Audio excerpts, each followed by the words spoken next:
अस्सलामु अलैकुम वरहमतुल्लाहि वबरकातुह। इन्नल हम्दुलिल्लाह नहमदुहु व नस्तईनुहु व नस्तगफिरुहु व नऊज़ु बिल्लाहि मिन शुरूरि अनफुसिना व मिन सय्यिआति अमालिना मन यहदिहिल्लाहु फला मुदिल्ल लहु व मन युद्लिलहु फला हादिय लहु व अशहदु अन ला इलाहा इल्लल्लाह वहदहु ला शरीका लहु व अशहदु अन्ना मुहम्मदन अब्दुहु व रसूलुहु सल्लल्लाहु तआला अलैहि व अला आलिहि व सहबिहि व सल्लम तस्लीमन कसीरा। या अय्युहल्लज़ीना आमनुत्तक़ुल्लाहा हक़्क़ तुक़ातिहि व ला तमूतुन्ना इल्ला व अंतुम मुस्लिमून। या अय्युहन्नासु इत्तक़ू रब्बकुमुल्लज़ी ख़लक़कुम मिन नफ़्सिन वाहिदा व ख़लक़ मिन्हा ज़ौजहा व बस्स मिन्हुमा रिजालन कसीरन व निसाअ वत्तक़ुल्लाहा अल्लज़ी तसाअलूना बिही वल अर्हम इन्नल्लाहा काना अलैकुम रक़ीबा। या अय्युहल्लज़ीना आमनुत्तक़ुल्लाहा व क़ूलू क़ौलन सदीदा युस्लिह लकुम आमालकुम व यग़फ़िर लकुम ज़ुनूबकुम वमन युतिइल्लाह व रसूलहु फ़क़द फ़ाज़ फ़ौज़न अज़ीमा। अम्मा बाद फ़इन्न खैरल हदीस किताबुल्लाह व खैरल हदी हदी मुहम्मदिन सल्लल्लाहु अलैहि वसल्लम व शर्रल उमूरि मुहदसातुहा व कुल्लु मुहदसतिन बिदअह व कुल्लु बिदअतिन ज़लाला व कुल्लु ज़लालतिन फ़िन्नार। अऊज़ु बिल्लाहि मिनश शैतानिर रजीम। इल्ला तंसुरूहु फ़क़द नसरहुल्लाह इज़ अख़रजहुल्लज़ीना कफ़रू सानिय इस्नैन इज़ हुमा फ़िल ग़ार इज़ यक़ूलु लिसाहिबिही ला तहज़न इन्नल्लाहा माअना।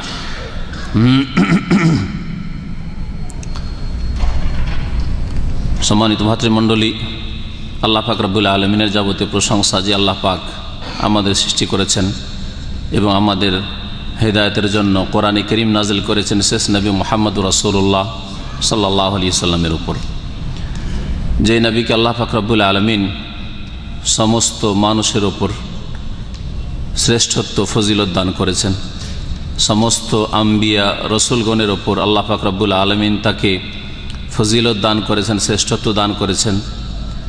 আল্লাহ পাক রব্বুল আলামিন যাকে খাতামুন নবীন শেষ নবী বলে ঘোষণা করেছেন, যাকে আল্লাহ পাক রব্বুল আলামিন সারা বিশ্বের সমস্ত মানুষ এবং জিনের হিদায়াতের জন্য, দিক নির্দেশনার জন্য আল্লাহ পাক তাকে নবী রসুল করে প্রেরণ করেছেন, যার দাওয়াত যেমন মানব জাতিকে শামিল তেমনি জিনকেও শামিল, যার দাওয়াত সম্পর্কে কোরআন এবং হাদিস স্পষ্ট করেছে যে তার দাওয়াত যদি কেউ অস্বীকার করে তাহলে তার কোনো মুক্তি নেই। আল্লাহ পাকের গজব তার জন্য দুনিয়াতেও এবং আখিরাতেও।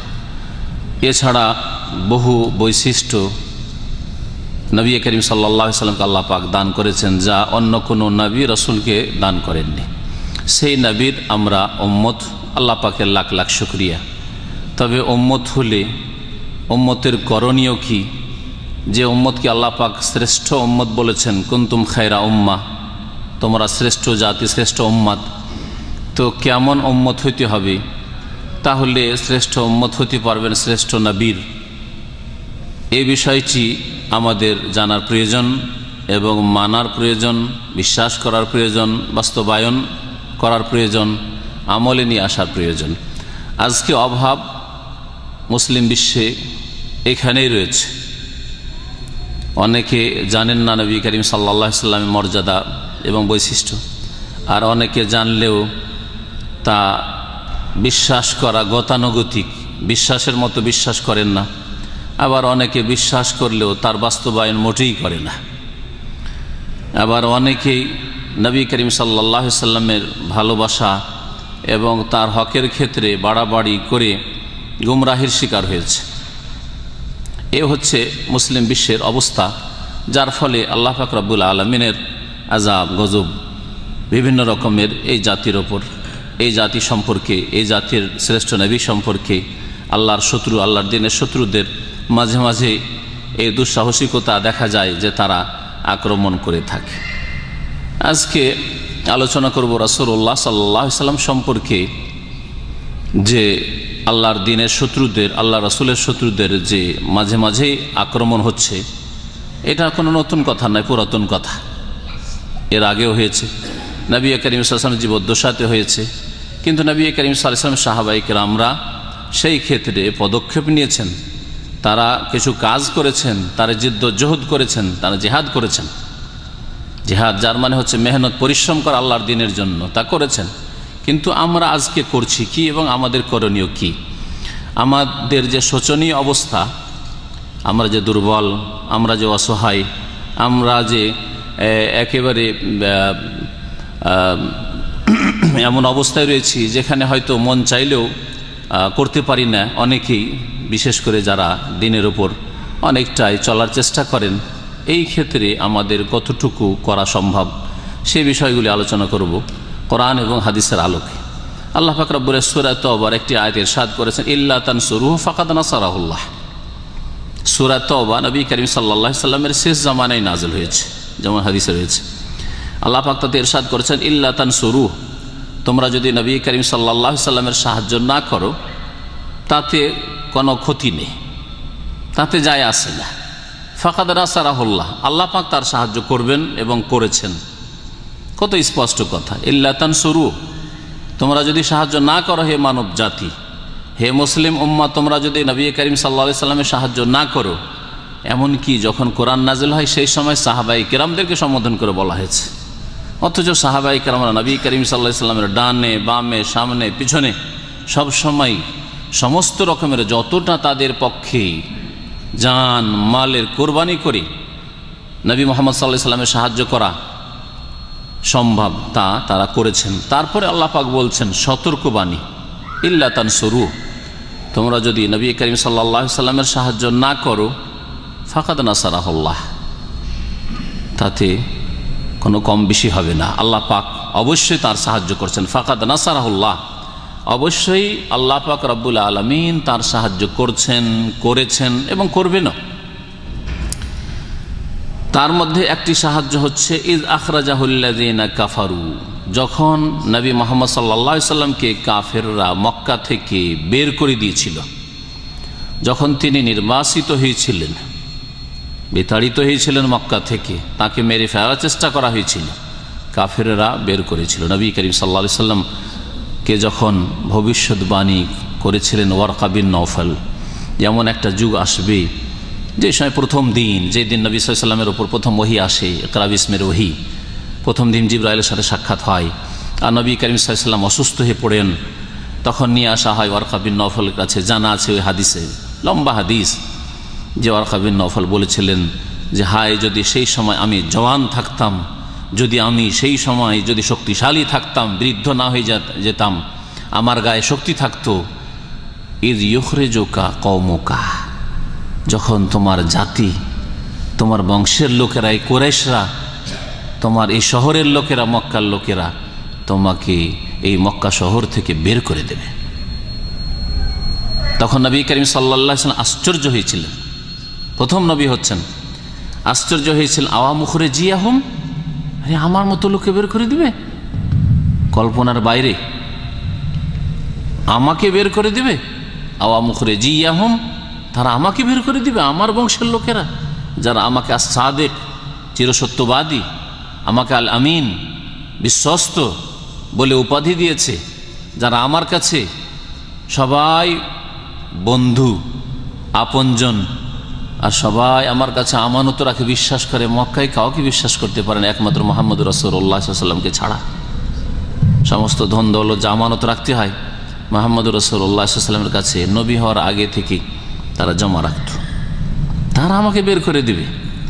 নবী করিম সাল্লাল্লাহু আলাইহি ওয়াসাল্লামকে তখন তিনি জবাব দিয়েছিলেন ওয়ারকা বিন নওফল যে হে নবী, আপনার মতো যে কেউ এসেছে আপনার পূর্বে, যে কেউ এই দাওয়াত নিয়ে এসেছে, সত্যের দাওয়াত, তাওহীদ, আল্লাহর একত্রের দাওয়াত, রিসালাতের দাওয়াত, পরকালের কথা, আল্লাহর পয়গাম যেই ব্যক্তি নিয়ে এসছে, ইল্লা উদিয়া, তার সাথে এইরকমই শত্রুতা করা হয়েছে, এইরকমই শত্রুতা করা হয়েছে। তাহলে নবী করিম সাল্লাল্লাহু আলাইহি ওয়াসাল্লামের সাথে শত্রুতা কাফেরের, যারা আল্লাহর দুশমন, আল্লাহর দিনের শত্রু, আল্লাহর নবীর শত্রু, ভালো মানুষদের শত্রু, চরিত্রহীন যারা, তারা করতেই থাকবে শত্রুতা। তো আল্লাহ পাক রব্বুল আলামিন ইরশাদ করেছেন ইয আখরাজাহুল্লাযীনা কাফারু, কাফেররা যখন নবী মুহাম্মদ সাল্লাল্লাহু আলাইহি সাল্লামকে মক্কা থেকে বের করে দিয়েছিল, তখন আল্লাহ পাক সাহায্য করেছিলেন। আল্লাহ পাকের সাহায্য যদি না হইতো তাহলে সেই সময় নবী করিম সাল্লাল্লাহু আলাইহি সাল্লামকে রক্ষা করার মতো, তার হেফাজতের মতো আল্লাহ ছাড়া কেউ ছিল না। অসম্ভব কথা, বাহ্যিক দৃষ্টিতে অসম্ভব কথা যে 100 উটের পুরস্কারের ঘোষণা। আর রাসূলুল্লাহ সাল্লাল্লাহু আলাইহি সাল্লাম তাদের মধ্য থেকে তাদের চোখের সামনে বাড়ি ঘেরাও করে আছে, বেরিয়ে চলে আসছেন, আর কেউ টের পাচ্ছে না, দেখতে পাচ্ছে না, জানতে পারছে না, ধরতে পারছে না। এত মেহনত পরিশ্রম করার পরেও মরিয়া হয়ে তারা ছুটে চলেছিল নবীর তল্লাশিতে, যে জীবিত পাই আর মৃত পাই, পেলেই নিয়ে এসে দিতে পারলেই 100 উট পেয়ে যাব। আল্লাহ পাক বলছেন যে সে সময় আল্লাহ পাকই সাহায্য করেছিলেন। ইল্লা তানসুরুহু ফাকাদ নাসারাহুল্লাহ, তোমরা সাহায্য না করলে কি হবে, আল্লাহ পাক সাহায্য করেছেন তাঁর। সানিয়া স্নাইন, দুইয়ের দ্বিতীয় যখন ছিলেন আবু বকর এবং মুহাম্মদ রাসূলুল্লাহ সাল্লাল্লাহু আলাইহি সাল্লাম দ্বিতীয় যখন ছিলেন, ইয হুমা ফিল গার, যখন তারা গুহাতে আশ্রয় নিয়েছিলেন আল্লাহ পাকের হুকুমে। ইয ইয়াকুলু লিসাহিবিহি, আর যখন গুহার চারিদিকে কাফেররা 100 উটের পুরস্কার নেওয়ার জন্য মরিয়া হয়ে ছুটে এসছে, পাগল হয়ে, যে কোথায় পাবো কোথায় পাবো। একটু নিচের দিকে দেখলেই দেখতে পায়, যেমন আমি দিকে দেখছি, আমি নিচের দিকে দেখি না, কিন্তু এইভাবে দেখলেই দেখতে পাই। তো এইভাবে একটু এদিকে দেখলেই তারা দেখতে পায় মুহাম্মদ রাসূলুল্লাহ সাল্লাল্লাহু আলাইহি সাল্লামকে, কিন্তু এই তৌফিক হচ্ছে না নিচের দিকে দেখার, একটু দেখি এভাবে। ইয হুমা ফিল গার, যখন উভয়ে গুহায় ছিলেন, ইয ইয়াকুলু লিসাহিবিহি, আর সেই সময় বড় বিচলিত পেরেশান ছিলেন আবু বকর সিদ্দিক রাদিয়াল্লাহু তাআলা। হাই কি হবে নবী মুহাম্মদ রাসূলুল্লাহ সাল্লাল্লাহু আলাইহি সাল্লামের, আজকে শেষ মনে হয়। চারিদিক থেকে চলে এসছে, দেখতে পাচ্ছি তাদের পাগুলো দেখা যাচ্ছে। তখন নবী করিম সাল্লাল্লাহু আলাইহি সাল্লাম আবু বকর সিদ্দিক রাদিয়াল্লাহু তাআলা আনহুকে হিম্মত দিচ্ছিলেন, সাহস দিচ্ছিলেন, ঈমান স্মরণ করিয়ে দিয়েছিলেন, তাওয়াক্কাল আলাল্লাহ, আল্লাহর উপর আস্থা ভরসা কেমন করতে হয় তা স্মরণ করিয়ে দিয়েছিলেন।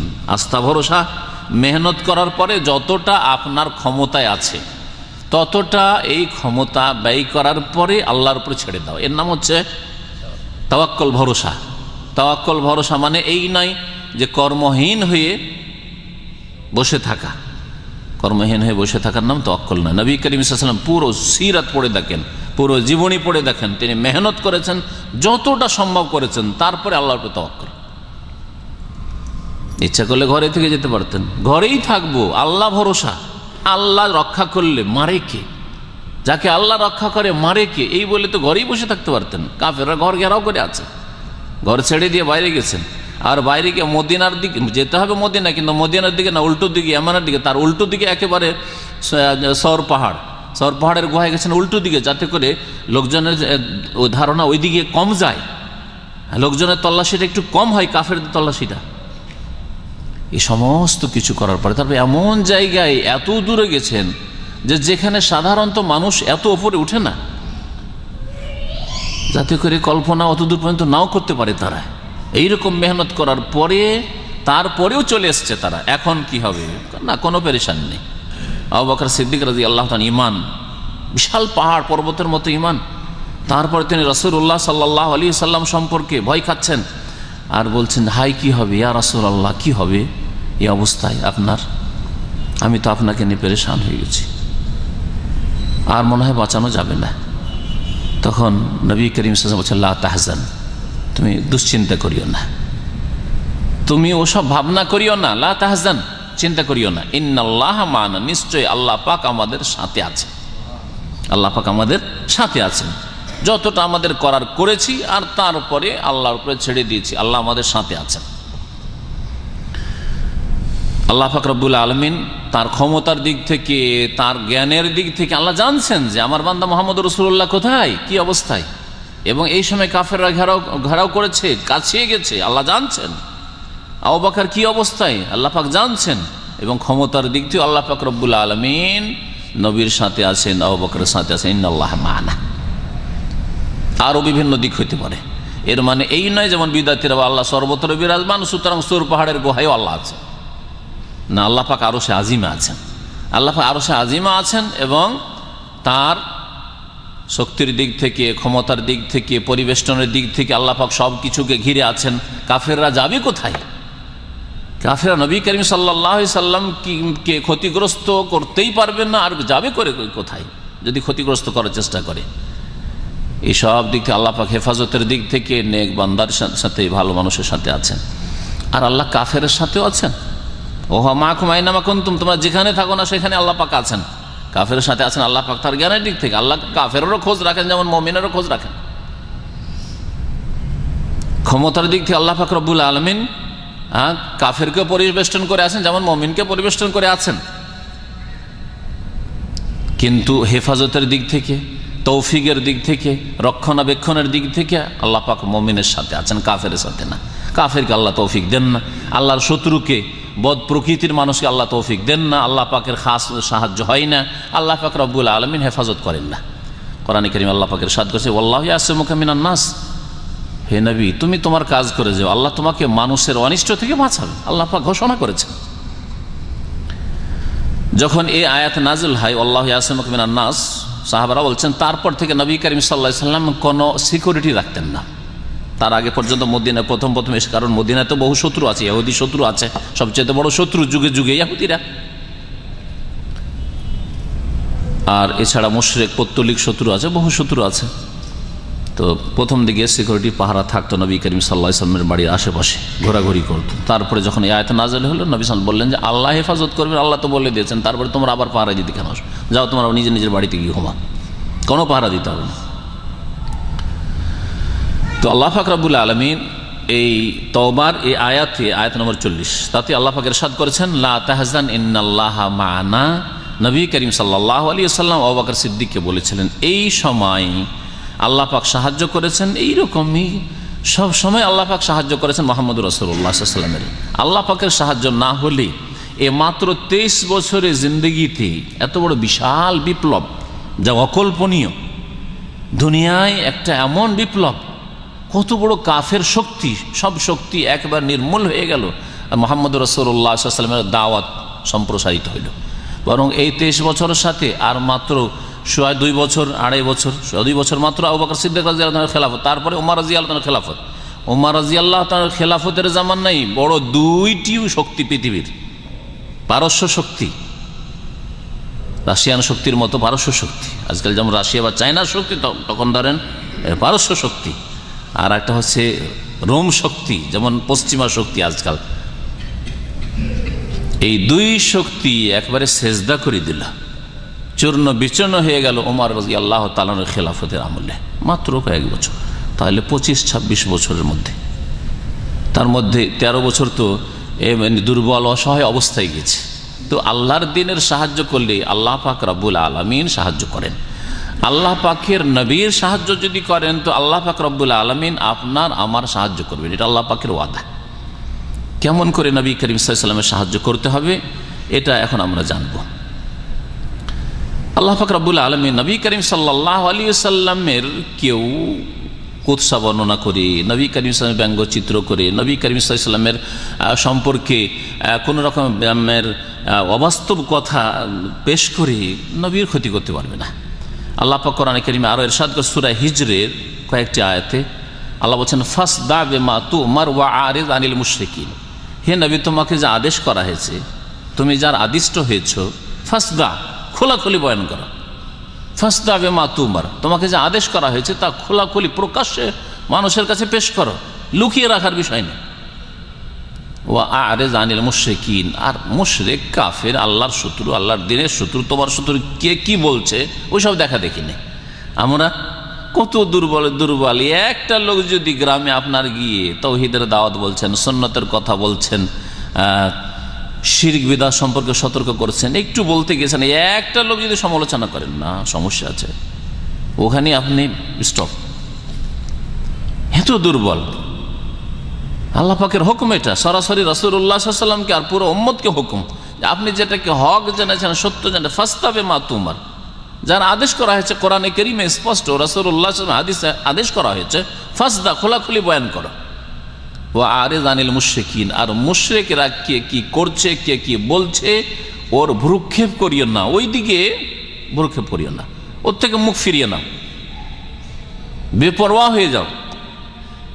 ওয়া আরিদ আনিল মুশরিকিন, মুশরিকদের থেকে মুখ ফিরে নাও। ইন্না কাফাইনাকাল মুস্তাহজিইন, আমি আল্লাহ পাক রব্বুল আলামিন যারা তোমাকে নিয়ে ঠাট্টা বিদ্রুপ করে, কোরআনকে নিয়ে ঠাট্টা বিদ্রুপ করে, ইসলামকে নিয়ে ঠাট্টা মজাক করে, ইসলামের বিধিবিধানকে নিয়ে ঠাট্টা মজাক করে, তাদের জন্য যথেষ্ট। ইন্না কাফাইনাকাল মুস্তাহজিইন, আমি তোমার জন্য যথেষ্ট। আর আজকে শুধু কাফেররা ঠাট্টা করেছে, তখন আপনাকে মনে হচ্ছে যে কাফেররা ঠাট্টা মজাক করে আমাদের নবীকে নিয়ে, আমাদের ইসলামকে নিয়ে, তখন শুধু আপনার খেয়াল আসে। আর বহু মুসলিম আছে যারা ইসলামের বিধিবিধান নিয়ে ঠাট্টা মজাক করে, অস্বীকার করে।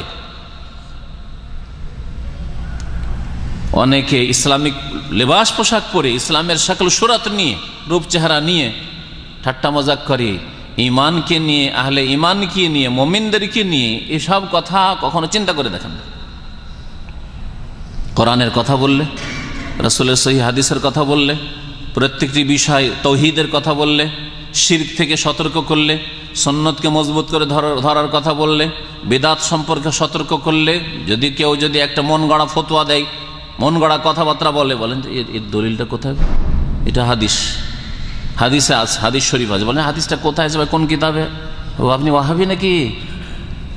এটা কি ঠাট্টা বিদ্রুপ নয়? ওলামারা উল্লেখ করেছেন একদিন ইনশাআল্লাহ তাআলা শুধু ঠাট্টা মজাক মুসলিম সমাজের লোকেরা এই ঠাট্টাগুলো কাফের করে। তুমি ওয়াহাবি নাকি? এটা কাফের, মানে ইহুদি নাসারারা বলে, হিন্দুদের মুখ থেকে বেরোয়। এগুলো মুসলিম বিদাতি, যারা অনেক লেবাস পোশাক ইসলামিক নিয়ে আছে, রূপ চেহারা নিয়ে আছে, কিন্তু এরা যে ইসলামকে নিয়ে আর নবী সাল্লাল্লাহু আলাইহি ওয়াসাল্লামের আদর্শকে নিয়ে, সুন্নতকে নিয়ে ঠাট্টা বিদ্রুপ করে, নবী সাল্লাল্লাহু আলাইহি ওয়াসাল্লামের তরিকা নিয়ে ঠাট্টা বিদ্রুপ করে, এসব আমাদের মগজে আসে না। তাহলে ওই জাতিকে আল্লাহ কি করে সম্মানিত, যেই জাতির অবস্থায় কোরআনের দলিল চাইলে, রসুলের হাদিসের দলিল চাইলে, হাদিসটা আছে তো বাবা কোন কিতাবে আছে, চাইলেই বলবে যে তুমি ওয়াহাবি মনে হয়ে এসছো সৌদি আরব থেকে। ওয়াহাবি বলা ইসলামকে নিয়ে, মুমিনকে নিয়ে, তৌহিদ পন্থীকে নিয়ে, তৌহিদ প্রতিষ্ঠাকারীকে নিয়ে ঠাট্টা বিদ্রুপ করা। আর ঠাট্টা বিদ্রুপ করা হচ্ছে আল্লাহর দ্বীনের কোনো একটা অংশকে নিয়েও যদি ঠাট্টা বিদ্রুপ করা হয় তাহলে কুফরি। আল্লাহ পাক কোরআনে কারীমে আরো ইরশাদ করেছেন সূরা তওবাতে যে কুল আবিল্লাহি ওয়া আয়াতিহি ওয়া রাসূলিহি কুনতুম তাস্তাহজিউন লা তা'তাযিরু ক্বাদ কাফারতুম বা'দা ঈমানিকুম। আল্লাহকে নিয়ে, আল্লাহ রাসূলকে নিয়ে, আল্লাহ পাকের বিধিবিধান আয়াত নিয়ে তোমরা ঠাট্টা মজাক করো, লা তা'তাযিরু, এসব ওযর পেশ করে লাভ নেই, এসব ওযর পেশ করে লাভ নেই। ক্বাদ কাফারতুম বা'দা ঈমানিকুম, তোমরা মুসলিম হয়েছিল। মুনাফিকদের সম্পর্কে আয়াত নাযিল হয়েছে তাবুক যুদ্ধের সময়ের ঘটনা, যখন ঠাট্টা বিদ্রুপ করেছিল সাহাবায়ে কেরামকে, নবীকে নিয়ে ঠাট্টা বিদ্রুপ করেনি তারা, সাহাবায়ে কেরামদেরকে নিয়ে ঠাট্টা মজাক করেছিল যে এরা পেটুক রে পেটুক, আর গাববুতুনান, এরা শুধু খেতে ভালোবাসে, হ্যাঁ, ওয়া আকযাবু আলসানান, আর কথা বলে খুব বাড়াবাড়ি কথা, মিথ্যা কথা বলে এদের মতো। আর সব কোরআনের হাফেজ, আবার কারি, আবার আলেম হুজুর, এই ধরনের কথাবার্তা বলেছিল মুনাফিকরা। তাতে আল্লাহ পাক আয়াত নাযিল করলেন লা তা'তাযিরু, তোমাদের ওযর চলবে না, কবুল হবে না। কাদ কাফারতুম বা'দা ঈমানিকুম, কালিমা পড়েছিল মুনাফিকরা, তোমরা কাফের হয়ে গেছো। আল্লাহ বলছেন আপনি তো কোনো দোষ করেননি, একমাত্র দলিল চেয়েছিলেন।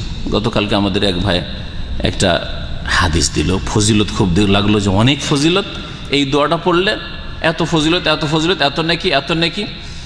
দোয়া দেখেই মনে হলো যে এ সহি নয়, জাল। তারপরে বললাম যে ঠিক আছে আমি দেখে বলবো, আজকে দেখে আমার টেবিলে রাখা আছে, যে ভাই চেয়েছেন দেখে নেবেন। লিখেছে ওতে কত মৃত্যুকেরা, লিখেছে রাহুল বুখারী, বুখারীতে আছে হাদিসটা। হাদিসটা কোথায় আছে বলছে? বুখারীতে আছে। সমস্ত তলাশ করলাম, বুখারীর, ইমাম বুখারীতে তো নেই, ইমাম বুখারীর অন্য কিতাব আদাবে মুফরাদ বা অন্য কোনো কিতাবে নেই, আছে তাবরানীতে, আছে ইবনে আসাকিরে। আর হাদিস অত্যন্ত জয়ীফ, মুনকার মানে আপত্তিকর, অত্যন্ত দুর্বলকে, যেটা জালের কাছাকাছি হয়, জাল জয়ীফের মাঝখানে, তাকে বলা হয় মুনকার। এই অবস্থা লেখা আছে রাহুল বুখারী। যদি বলেন এটা কোথায় আছে, কোন কিতাব আছে, বুখারী আছে তো কোন পাতাতে আছে, তাহলে ও এত কড়াকড়ি কথাবার্তা, তার তুমিও ওয়াহাবী হয়ে গেছো। কোরআন এবং হাদিসের দলিল চাইতে হবে না। যাই হোক, কথা অন্যদিকে বেড়ে যাচ্ছে। আল্লাহ পাক রব্বুল আলামিন রাসূলুল্লাহ সাল্লাল্লাহু আলাইহি সাল্লামের হেফাজত করবেন, আল্লাহ রাসূল যে দিন নিয়ে এসেছেন তার আল্লাহ পাক হেফাজত করবেন, এই দায়িত্ব আল্লাহ পাক। ইন্না নাহনু নাযালনা যিকরা ওয়া ইন্না লাহু লাহাফিজুন। আল্লাহ পাক দিন সম্পর্কে বলছেন আমি এই উপদেশ আল কোরআন নাযিল করেছি, আর এর হেফাজত আমি করব। আল্লাহ পাক হেফাজত করবেন। যতদিন এই জমিন আল্লাহ পাক দিন ইসলামকে রাখতে চাইবেন ততদিন পর্যন্ত আল্লাহ পাক দিন ইসলামের হেফাজত করবেন। কিন্তু আমাদের করণীয় কি?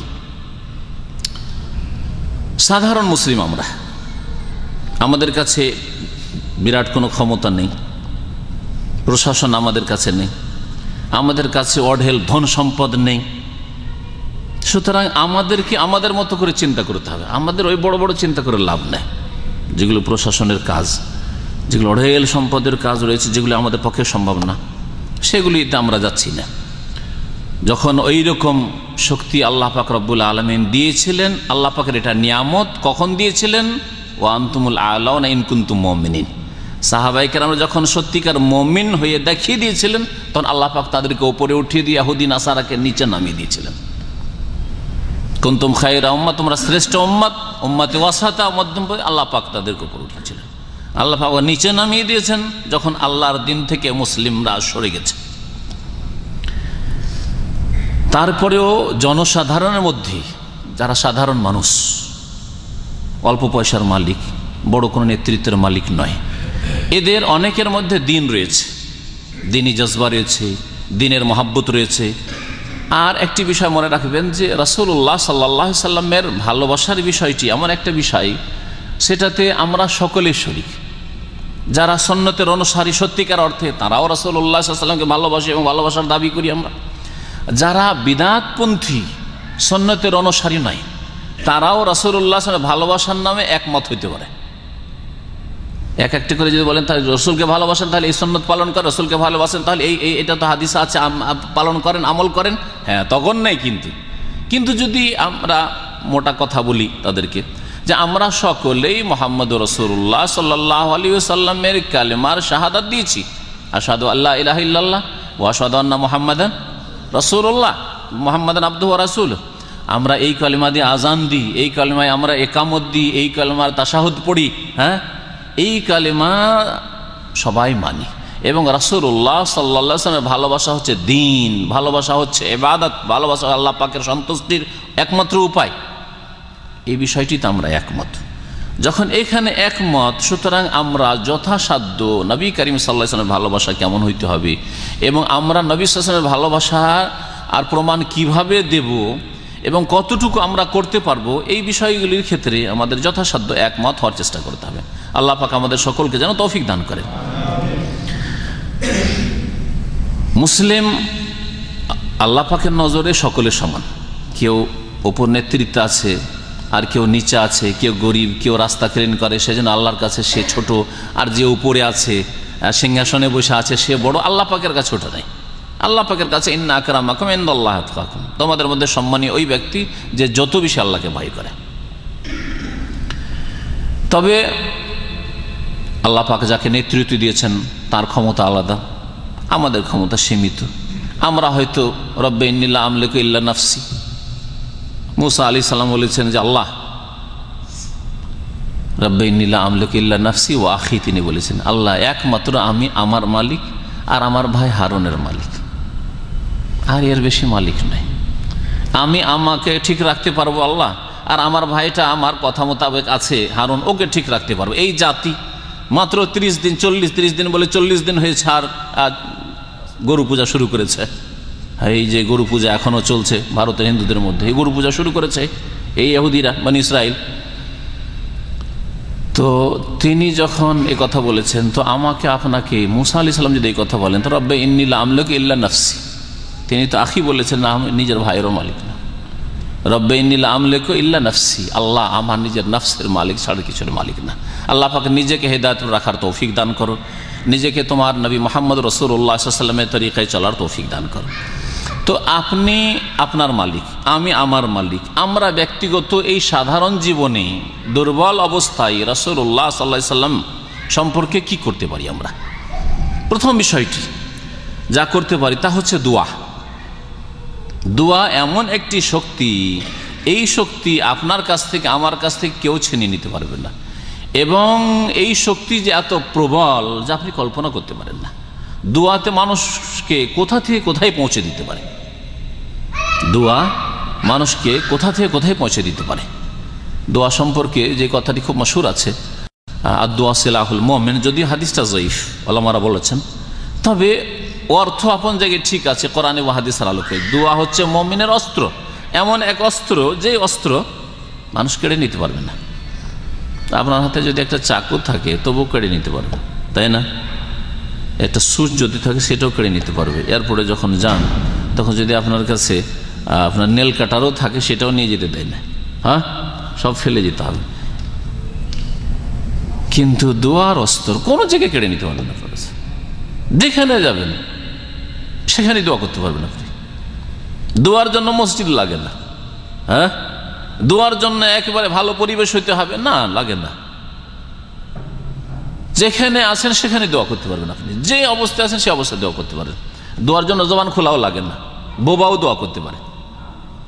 বিবেক সম্পন্ন বোবা বুঝে দোয়ার মানে কি, ইশারাতে বুঝে নিয়েছে যে দোয়া মানে কি আল্লাহর কাছে, আল্লাহকে ডাকা, আল্লাহর কাছে চাওয়া, তো বোবাও দোয়া করতে, ও তো জবানই খুলে না, দোয়া করতে পারে। তাহলে দোয়া এমন এক শক্তি, যেই শক্তি সকলের কাছে, নর নারী সবার কাছে আছে। আপনি যেমন দোয়া করতে পারেন, আপনার স্ত্রী দোয়া করতে পারে, হতে পারে আপনার স্ত্রীর দোয়া আপনার দোয়ার চাইতে বেশি প্রবল। যে ব্যক্তি অসৎ কিন্তু মজলুম, এক ব্যক্তি সৎ, অনেক ভালো মানুষ, একজন ফুল নামাজি একজন আধা নামাজি, কিন্তু যে আধা নামাজি সেই মজলুম, তার উপরে জুলুম করা হয়েছে, আর যে নামাজি সেই জুলুম করেছে, হইতে পারে এরকম। তাহলে ওর কাছে বেশি শক্তি, দোয়ার শক্তি। মজলুমের দোয়া দ্রুত কবুল হয়। তো দোয়া নবী করিম সাল্লাল্লাহু আলাইহি সাল্লামের আদর্শ, দোয়া কোরআনে কারিমে দোয়ার জন্য আল্লাহ পাক রব্বুল আলামিন আদেশ করেছেন, উদউনি আস্তাজিব লাকুম, ওয়াদা করেছেন আমার কাছে দোয়া করো আমি তোমাদের দোয়া শুনবো।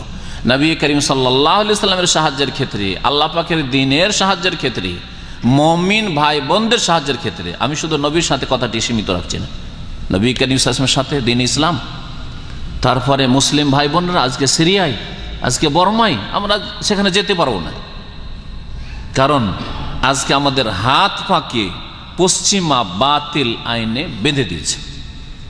সুতরাং আমরা যে যেখানে আছি সেখান থেকে দোয়া করতে পারবো, দোয়া মানতে পারবে না, দোয়াকে বেঁধে রাখতে পারবে না। দোয়া নবী করিম সাল্লাল্লাহু আলাইহি ওয়াসাল্লাম আদর্শ, উদউনি আস্তাজিব লাকুম, আল্লাহ পাক বলছেন আমার কাছে দোয়া করো আমি তোমাদের দোয়া কবুল করব। ইন্নাল্লাযীনা ইস্তাকবিরুনা আন ইবাদাতি, নিশ্চয় যারা আমার ইবাদতে, ইবাদতের তাফসীর হচ্ছে দোয়া, কারণ প্রসঙ্গ হচ্ছে দোয়া। তাফসীরকার বলছেন আম দুআই, আমার দোয়াই কেউ যদি অহংকার করে, দোয়া করে না, সায়াদখুলুনা জাহান্নামা দাখিরিন, তাহলে তারা লাঞ্ছিত হয়ে জাহান্নামে যাবে। এই আয়াতকে নিয়ে নাই ও মোনাজাত করা বিদাতিরা, আর দোয়া মানে তাদের কাছে মোনাজাত, আর তাও আবার ফরজ নামাজের পরে সম্মিলিত মোনাজাত, একাও না, আর ফরজ নামাজের পরে আবার সম্মিলিত, আর বলে দেখো আল্লাহ কোরআনে বলছেন যে দোয়া করো দোয়া কবুল করব, আর যে দোয়া থেকে অহংকার করবে আর এরা সালাম ফেরার পরে দোয়া করে না জাহান্নামে যাবে। কোথায় ঢুকিয়ে দিল আয়াতকে, কোথায় ফিট করলো?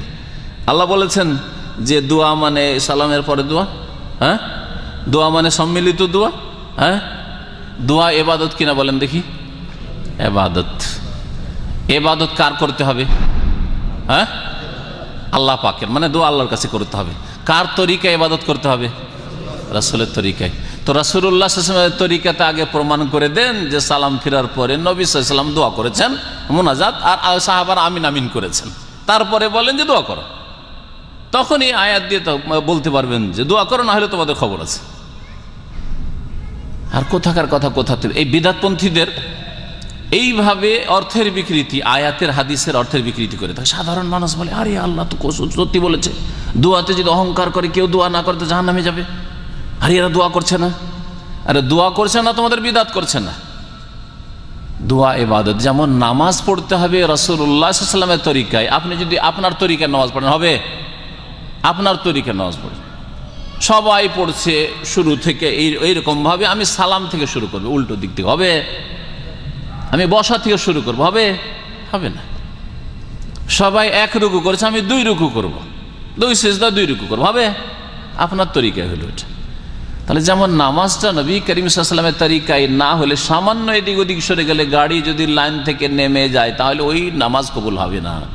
ঠিক তেমনই দোয়া যদি নবী করিম সাল্লাল্লাহু আলাইহি ওয়াসাল্লামের তরিকায় না হয় তো দোয়া কবুল হবে না। মানে আমেলা আমল লাইসা আলাইহি আমরুনা ফাহুয়া রাদ্দুন, কেউ যদি এমন কোন আমল করে যেটা নবীর আদর্শ মোতাবেক নয়, তাহলে সেটা প্রত্যাখ্যাত, আল্লাহ পাক কবুল করবেন না। তো আল্লাহ পাক দোয়া করতে বলেছেন। নবী করিম সাল্লাল্লাহু আলাইহি সাল্লামের আদর্শ মজুদ আছে, বিশেষ করে যখন মুসলিমদের উপর জুলম অত্যাচার হবে, তখন নবী করিম সাল্লাল্লাহু আলাইহি ওয়াসাল্লাম দোয়া করেছে। যে দোয়াকে কি বলা হয় বলতে পারেন? হ্যাঁ, দোয়ায়ে কুনুত। কুনুত এক হচ্ছে বেতরের কুনুত, আর এক হচ্ছে বালা মুসিবতের সময় মুসলিমদের উপর বিপদ আপদ আসলে দোয়ায়ে কুনুত, দোয়াউল কুনুত। এই কুনুতের দোয়া, যাকে কুনুতে নাজেলা বলা হয়। কুনুতে নাজেলা মানে, নাজালা মানে নেমে আসা। তাহলে বিপদ আপদ যখন নেমে এসেছে তখন দোয়া করেন, এই জন্য এই কুনুতকে কুনুতে নাজেলা বলা হয়, আর বেতরের কুনুতকে কুনুতুল ভিতর বলা হয়। রাসূলুল্লাহ সাল্লাল্লাহু আলাইহি ওয়াসাল্লাম একবার 70 জন হাফেজে কোরআন, আলেমে দিন, সাহাবি, তাদেরকে বেশ কিছু লোকের তলব মোতাবেক এসে বাহ্যিক তারা বলল যে আমরা মুসলিম হয়ে গেছি, তবে আমাদের বংশধরকে, আমাদের বংশের লোকদেরকে, গোত্রের লোকদেরকে শেখাবার মতো কেউ নেই, সুতরাং আপনি কিছু আপনার সাহাবী সাথী সঙ্গীদেরকে পাঠিয়ে দেন, যারা সেখানে গিয়ে নামাজ শিখাবে, কোরআন শিখাবে। কিছুই তারা জানে না। রাসূলুল্লাহ সাল্লাল্লাহু আলাইহি ওয়াসাল্লাম 70 জন সাহাবাই কেরাম যারা আলেমে দিন, হাফেজ কোরআন ছিলেন, যাদেরকে নবী সাল্লাল্লাহু আলাইহি ওয়াসাল্লাম জামানে কুররা বলা হতো। কুররা মানে তখনকার জামানে হাফেজ, যারা কোরআন মুখস্থ রাখতেন তাদেরকে কুররা বলা হতো। তাদেরকে পাঠিয়ে দিলেন। বীরে মউনা, মউনা নামক একটি স্থান ছিল, এখানে একটি কূপ ছিল, কুয়া। ওইদিকে ষড়যন্ত্র করে এসছে, লোকজনকে বসিয়ে রেখে এসছে, ওত পেতে বসে আছে। এখান থেকে যেমনই সাহাবারা গিয়েছেন তা চারিদিক থেকে ঘিরে নিয়ে সবগুলিকে মেরে শেষ। একজন সাহাবী কোন রকম জান বাঁচিয়ে এসেছিলেন। নবী করিম সাল্লাল্লাহু আলাইহি সাল্লামের কাছে ওই সাহাবীর খবর আসার আগে আল্লাহ পাক ওহীর দ্বারা খবর দিয়ে দিয়েছেন যে তোমার সাহাবারা যাদেরকে পাঠিয়েছিলে কোরআনের শিক্ষা দেওয়ার জন্য, দিন শেখানোর জন্য, নামাজ শেখানোর জন্য, ইসলামের বিধিবিধান শেখানোর জন্য, তাদের সবগুলিকে এই কাফেররা ষড়যন্ত্রে হত্যা করেছে। তাতে নবী করিম সাল্লাল্লাহু আলাইহি ওয়াসাল্লাম অত্যন্ত ব্যথিত হয়েছিলেন, কেঁদে ফেলেছিলেন। তারপরে তিনি 1 মাস ধরে কন্টিনিউ ফজরের নামাজে কুনুতে নাজেলা মানে আল্লাহ পাকের আযাব গজবের দোয়া করেছিলেন এই কাফের জাতিগুলোর, যেই বংশগুলি এই ষড়যন্ত্রের শরীক ছিল। কয়েকটা গোত্রের নাম ধরে ধরে দোয়া করেছিলেন, নাম ধরে ধরে নবী সাল্লাল্লাহু আলাইহি ওয়াসাল্লাম দোয়া করেছিলেন ফজরের নামাজে। আজকে নাম ধরে ধরে, সিরিয়ার নাম ধরে ধরে, বর্মার নাম ধরে ধরে নবীর সুন্নাত হইল না, হইল না। এক শ্রেণী বিদ্যার্থীরা এখানে নাক ছিটকায়। নবী করিম সাল্লাল্লাহু আলাইহি ওয়াসাল্লাম যদি কাফের বংশের নাম ধরে, আল্লাহুম্মা আন আলা যাকওয়ান ওয়া রি'ল, এগুলি বংশ ছিল, ওয়া উসাইয়া আসাতিল্লাহ ওয়া রাসূলা, এসব বংশের নাম ধরে দোয়া করেছেন। সুতরাং আজকে কিয়ামত, এমনকি কিয়ামত পর্যন্ত যত এরকমের নতুন নতুন সমস্যা দেখা দিবে, নাম ধরে বদ্ধ করা যেতে পারে। রাসূলুল্লাহ সাল্লাল্লাহু আলাইহি ওয়াসাল্লাম মক্কার বড় বড় কাফের নেতাদের নাম ধরে দিয়ে আল্লাহুম্মা লান, আল্লাহ তুমি লানত দাও, লানত করো অমুকের ওপর, অমুকের ওপর, অমুকের, এইভাবে করেছেন যতক্ষণ পর্যন্ত আল্লাহ নিষেধ করেননি। তারপরে যারা সেখানে মুমিন ছিল কিন্তু দুর্বল অসহায়, তাদেরকে ধরে বেঁধে রেখেছিল, তাদের মুক্তির জন্য আল্লাহ মানজেল ওয়ালিদ বিন ওয়ালিদ, এইভাবে নাম ধরে ধরে আল্লাহ অমুককে নাজাত দাও, অমুককে রেহাই দাও, অমুককে নাজাত দাও, এভাবে দোয়া করেছেন নবী করিম সাল্লাল্লাহু আলাইহি ওয়াসাল্লাম। নাম ধরে মুমিনদের জন্য নেক দোয়া এবং কাফেরদের জন্য আল্লাহর আযাব গজবের দোয়া নবী করিম সাল্লাল্লাহু আলাইহি ওয়াসাল্লাম করেছেন তার জীবনে, যাকে কুনুতে নাজিলা বলা হয়। এই সুন্নত মরে গেছে আমাদের সমাজে, জানেও না। এখানে এসে এইরকম দোয়া করতে দেখলে অনেকে এমন হতভম্ব হয়, কেউ জিজ্ঞাসা করে, কেউ জিজ্ঞাসা না করে এই ভুল নিয়ে চলে যায়। আবার এটাকে বলে ওরাও তো মোনাজাত করেছে। কত লোক যে আমাকে টেলিফোনে জিজ্ঞাসা করেছে, এরাও তো মোনাজাত করেছে। আপনারা বলছেন সালাম ফেরার পরে মোনাজাত করেন, এখানে তো মোনাজাত দেখছি। কোথায় দেখছেন? বলছে রুকুর পরে। বলছে আপনিও রুকুর পরে করেন? কারণ নবী করিম সাল্লাল্লাহু আলাইহি ওয়াসাল্লাম রুকুর পরে করেছেন, সালামের পরে করেননি। ওমা আতাকুমুর রাসূল ফাখুযু, রাসূল যা দিয়েছেন তাই নাও। ওমা নাহাকুম আনহু, নতুন থেকে নিষেধ করেছেন, সুতরাং ফান্তাহু, বিরত থাকো, নতুন থেকে নতুন কাজ করিও না। জানে আমাদের সুন্নত, এটা মোল্লারা জানে না, আর যারাও জানে অস্বীকারী, মানে না। একদল জানে না ছোটখাটো মোল্লারা, আর বড়রা জানলে মানে না। মাদ্রাসায় পড়ে, মাদ্রাসায় পড়ায়, হাদিস জানে, কিন্তু না, এটা আমাদের তরিকা নেই, তাদের তরিকা আবার আলাদা। মুহাম্মদ রাসূলুল্লাহ সাল্লাল্লাহু আলাইহি ওয়াসাল্লামের তরিকা ছাড়া অন্য তরিকা তাদের। তো এই দোয়া করবেন, আল্লাহর হস্তে দোয়া করেন। অনেকে তাহাজ্জুদ গুজার আছেন, তাহাজ্জুদে দোয়া করেন। তাহাজ্জুদ না পড়ে সেজদাতে দোয়া করেন। আজান একামতের মাঝখানে প্রায় লোকই আপনার আলহামদুলিল্লাহ নামাজি বসে থাকেন মসজিদে, দোয়া করেন। এই সময় দোয়া কবুল হয়, দোয়া করেন। জুমার দিন এই আসছে, প্রত্যেক সপ্তাহে একটা করে জুমা, জুমার দিন আসর থেকে মাগরিবে দোয়া কবুল হয়, এই সময় দোয়া করেন। নিজের জন্য শুধু নয়, বরং উম্মতে মুসলিমা, মুসলিম জাতি এবং রাসূলুল্লাহ সাল্লাল্লাহু আলাইহি ওয়াসাল্লামের উপর যে আক্রমণ করেছে ইহুদি নাসারা, এর জন্য আপনি দোয়া করেন। কখন যে কার দোয়া কবুল হয়ে যায়, সবচেয়ে বড় শক্তি। দুনিয়ার সমস্ত শক্তি দোয়ার কাছে ফেল। আল্লাহ পাক যদি আবরাহা যখন আক্রমণ করে তখন আব্দুল মুত্তালিবের মতো মুশরিকের দোয়া শুনতে পারেন, তো আমি আপনি যারা শিরক থেকে আলহামদুলিল্লাহ অনেক দূরে, তাদের দোয়া শুনবেন আল্লাহ পাক? অবশ্যই শুনবেন। আমরা যারা ইয়াকিন বিশ্বাস করি যে আল্লাহ ছাড়া কোনো গৌস নেই, গরিব নওয়াজ নেই, দাতা নেই, চিশতিও দিতে পারেন না, কেউ দিতে পারে না, আমাদের ওলি একমাত্র আল্লাহ পাক রব্বুল আলামিন। ইন্নামা ওয়ালিয়ুকুমুল্লাহ, আল্লাহ পাক আমাদের ওলি, যিনি একমাত্র দিতে পারেন, আর কেউ দিতে পারেন না। আল্লাহ মাওলানা ওয়ালা মাওলা লাকুম, আল্লাহ আমাদের মাওলা, আনতা মাওলানা ফানসুরনা আলাল কওমিল কাফিরিন। এই দোয়াটা যদি আপনি করেন, ফানসুরনা আলাল কওমিল কাফিরিন, আল্লাহ কাফের জাতি আক্রমণ করেছে, সাহস হয়ে গেছে তাদের, সুতরাং আমাদের সাহায্য করো, দোয়া করবেন আল্লাহর কাছে। এটা হচ্ছে প্রথম কাজ আমাদের করণীয়। এর জন্য পয়সাও লাগলো না, নেতৃত্ব লাগে না, কোনো কিছু লাগে না। যেখানে আসেন সেখান থেকে আপনি দোয়া করতে পারেন। বরং যত অসহায় অবস্থায় হবেন, যত জীর্ণ শীর্ণ অবস্থায় হবেন, যত দুর্বল অবস্থায় হবেন, তত বেশি দোয়া কবুল হবে।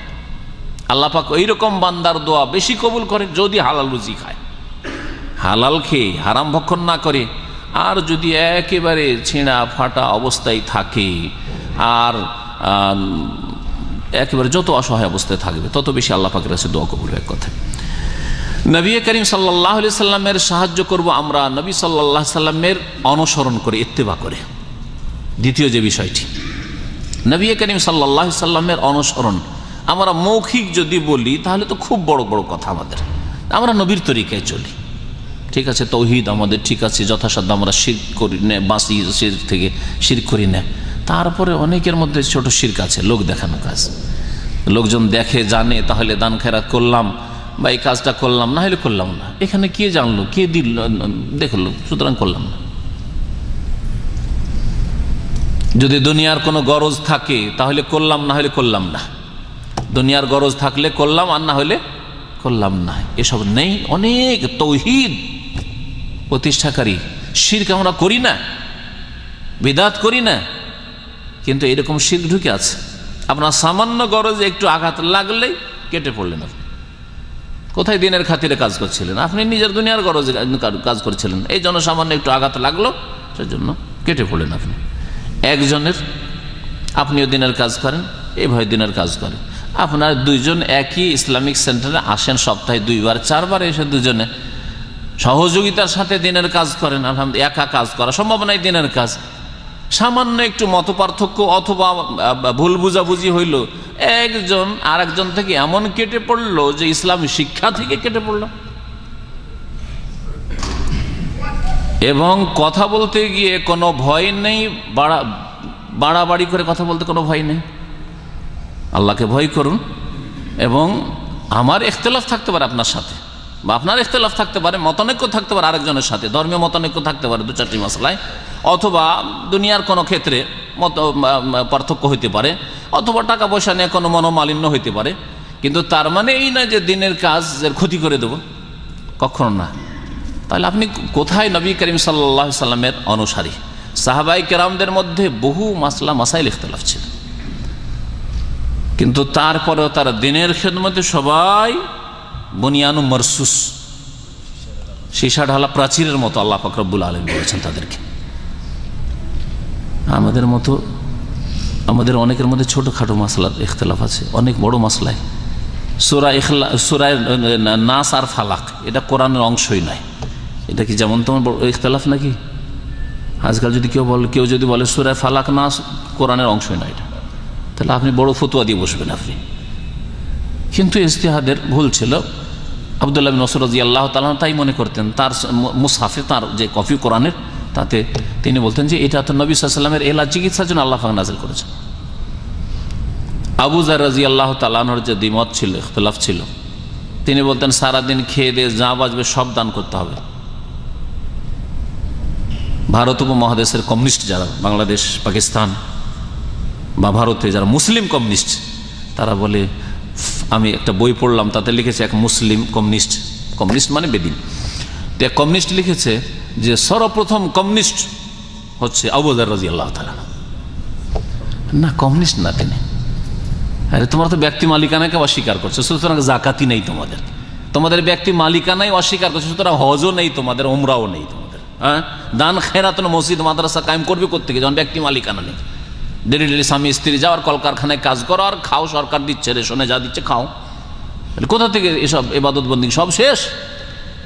আবু যর রাদিয়াল্লাহু তা তো বলেননি। আবু যর রাদিয়াল্লাহু তাআলা বলতেন সারাদিন খেয়ে দিয়ে যা বাঁচবে তা দান করে দাও, রাখিও না, নাহলে গুনাহ হবে। আল্লাহ পাক কানজ বলেছেন, সম্পদ সঞ্চিত করে রাখলে গুনাহ হবে। ওয়াল্লাযিনা ইয়াকনিজুনা যাহাব ওয়াল ফিদ্দাতা ওয়া লা ইউনফিকুনা ফি সাবিলিল্লাহ ফাবাশশিরহুম বিআযাবিন আলীম। তার ভুল ছিল ইজতিহাদের,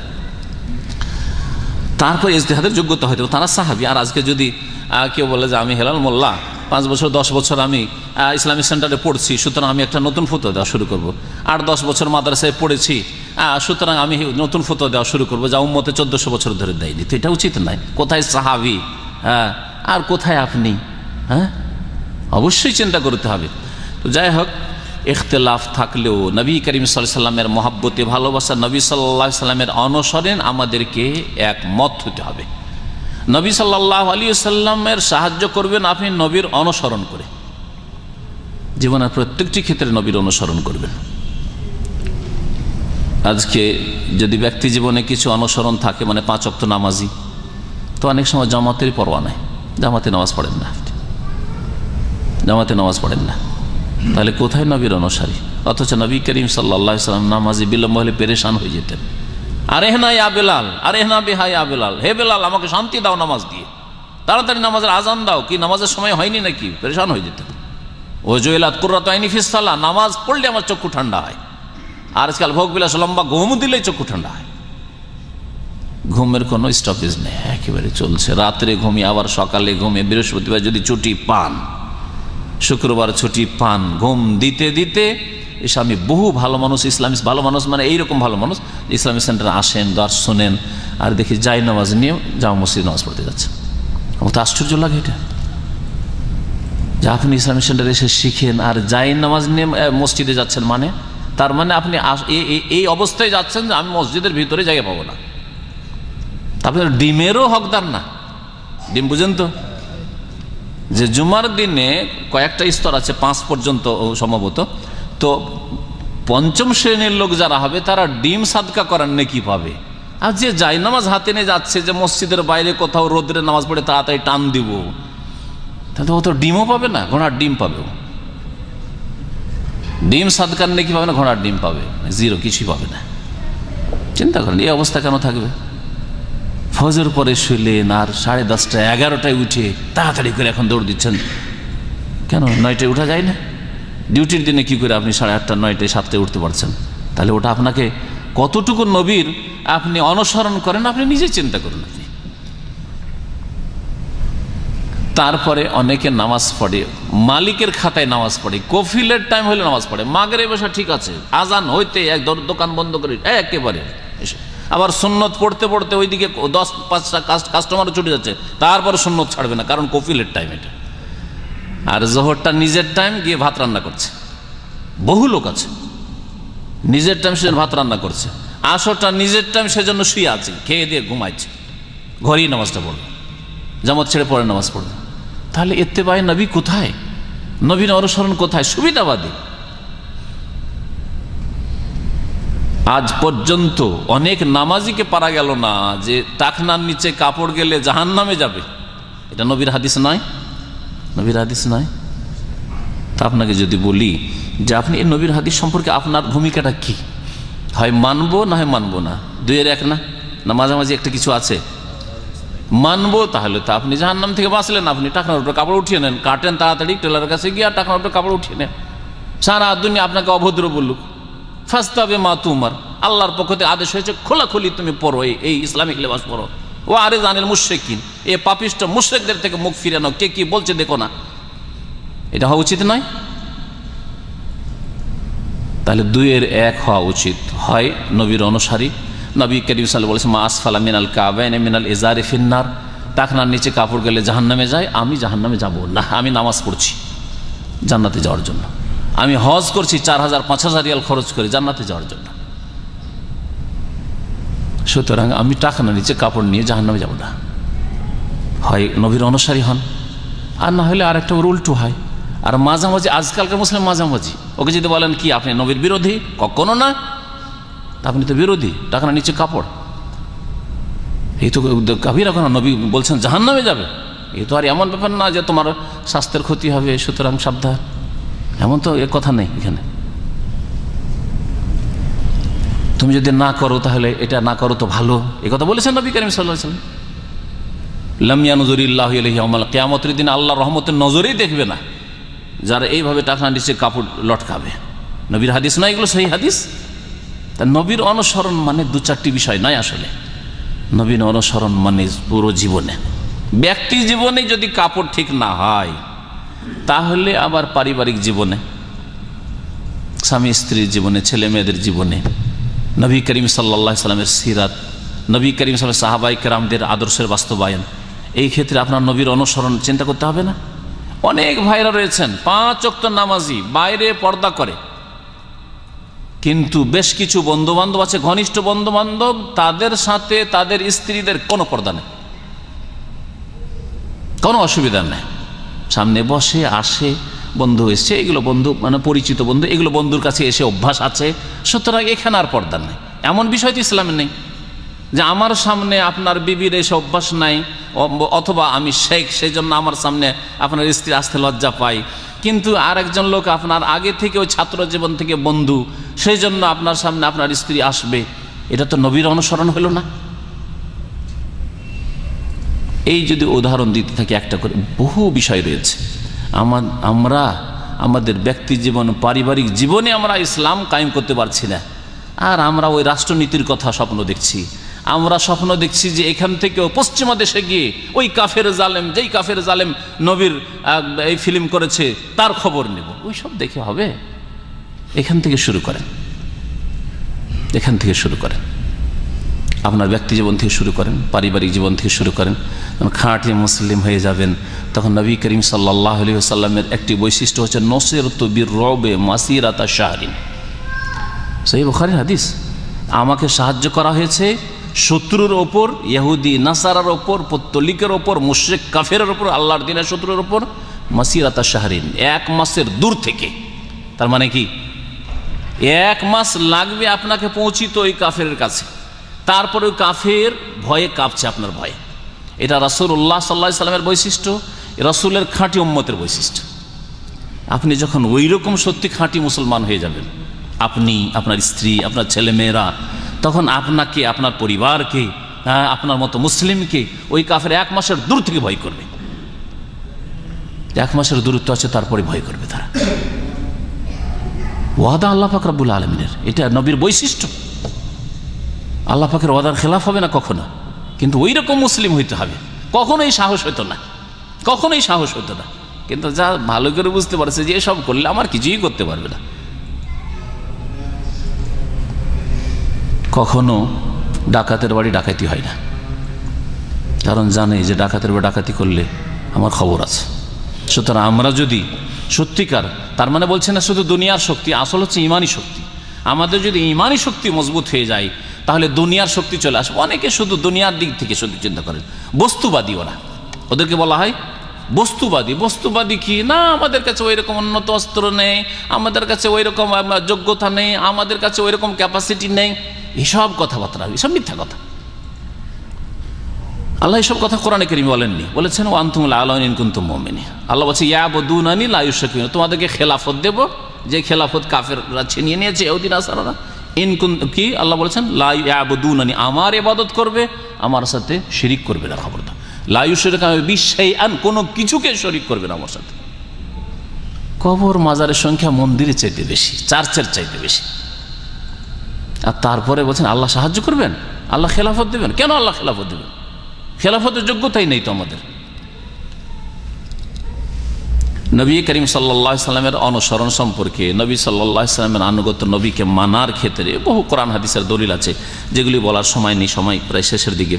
3 নম্বরে যা করবেন তা হচ্ছে, আপনি কি নবী করিম সাল্লাল্লাহু আলাইহি সাল্লামকে জানেন? এটা আপনি আপনাকে প্রশ্ন করেন, নিজেকে প্রশ্ন করেন, আপনি কি নবীকে জানেন? আজকাল অধিকাংশ মুসলিমকে যদি জিজ্ঞাসা করা হয়, মোহাম্মদ নামটা উচ্চারণ করতে পারে না, মোহাম্মেদ বলবে। হ্যাঁ, আহমদ নাম উচ্চারণ করতে পারে না। আমাদের দেশের মানুষরা কি বলে? হ্যাঁ, আহমেদ, আহমেদ বলে না, আহমেদ। হ্যাঁ, সব ইংরেজ। মোহাম্মেদ, আহমেদ, এটুকু উচ্চারণ করার ঢং হয় না। আব্দুর রহমান উচ্চারণ করতে পারে না, আব্দুল রহমান। এই তো আমাদের অবস্থা, ধর্মীয় অবস্থা। নবী করিম সাল্লাল্লাহু আলাইহি সাল্লামের খুব বেশি তো নামটা জানেন, নবীর নাম মোহাম্মদ। নবীর আব্বার নাম কি, মায়ের নাম কি, হ্যাঁ, তার চাইতে বেশি বাপ মায়ের নাম, দাদা দাদির নাম জানার চাইতে বেশি গুরুত্বপূর্ণ তার জীবনী। হ্যাঁ, তিনি কেমন মানুষ ছিলেন, তিনি কত বড় আদর্শ উসওয়ায়ে হাসানা ছিলেন, উত্তম আদর্শ ছিলেন। দুনিয়ায় কোনো আদর্শ আমার জন্য হইতে পারে না। আজকে আমার ঘরে আপনার ঘরে ছেলে পয়দা হয় আর আদর্শ হয় গায়ক গায়িকা, নায়ক নায়িকা, লম্পট, চোর, বাটমার, ওগুলো হচ্ছে আমাদের ছেলে মেয়েদের আদর্শ। অমুক ফিল্মে দেখেছি এইভাবে প্রেম করতে, তাই মুসলিমের ছেলে প্রেম করে। ফিল্মে দেখেছে প্রেম করতে, সুতরাং মুসলিমের মেয়ে স্কুল কলেজ ইউনিভার্সিটিতে গেলে ওখানে প্রেম ছাড়া তার কিছু প্রেমেরই মার্কেট, সুতরাং ওই সব শিখে। আদর্শ মোহাম্মদ রসুল্লাহ সাল্লাল্লাহু আলাইহি সাল্লাম নয় তাদের কাছে। আদর্শ মোহাম্মদ রসুল্লাহ বিবিগণ খাদিজা, আয়েশা, সাফিয়া, মাইমুনা, তারা না। ফাতেমা, জাইনাব, তারা আদর্শ না। অনেকে পর্দা করে। কেমন পর্দা শুনেছেন? পর্দা সৌদি আরব আসলে সৌদি আরবের মতো, দেশে গেলে দেশের মতো। যেমন এয়ারপোর্টে যায় তখন বোরকাটাকে গুটিয়ে ব্যাগে ভরে নেয়। আরবরা করে, অনারবও করে, শুধু আপনাদের দোষ দেব না। এই যদি মুসলমান হয়, ওয়াইন তাতাওয়াল্লাউ ইয়াস্তাবদিল কওমান গায়রাকুম সুম্মা লা ইয়াকুনু আমসালাকুম, আল্লাহ সূরা মুহাম্মাদের শেষ আয়াতে বলেছেন, তোমরা যদি ফিরে যাও এইরকমই, যেখানে যেমন সেখানে। ইউরোপ যাচ্ছি সুতরাং আর বোরখা না ব্যাগে, এখন সৌদি আরবে আছি এখানে বোরখা।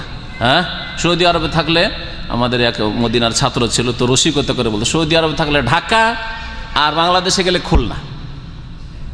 তো এইরকম মুসলমান হলে তো হবে না, ওখানে গেলে খুলে দিলেন আর এখানে ঢেকে নিলেন, তো এইরকম হলে তার হবে না। আপনি যেটাকে ইমান মনে করেছেন, আমল মনে করেছেন, ইবাদত মনে করেছেন, ইসলামিক ক্যারেক্টার আখলাক মনে করেছেন, সেটাকে পালন করতে হবে আল্লাহ পাকের নৈকট্য লাভের জন্য। আপনার বিবি হেজাব পরবে, পর্দা পরে, বোরখা দেশাচার না, ইবাদতের জন্য। যার নামাজ পড়ছে আল্লাহর সন্তুষ্টি ইবাদতের জন্য, বোরখা পড়বে আল্লাহর সন্তুষ্টির জন্য, ইবাদতের জন্য। এইরকম হইতে হবে।